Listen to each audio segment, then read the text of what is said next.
Hey guys, in this video I'm going to show you how to change your username on chess.com. If you find this video helpful, please consider to like this video and subscribe to my channel. In saying that, let's just jump straight into the video.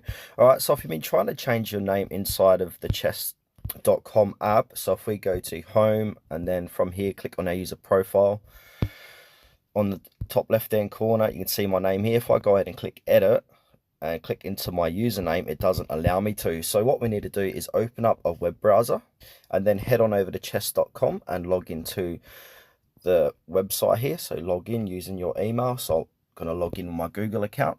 So here it is here. Now it's going to redirect me and log me in. Okay, so once you've logged in, we want to go ahead and click on the three horizontal bars on the top left hand corner and then go ahead and click into settings and then click into all settings. Then from here, we want to go ahead and click onto profile and then choose details.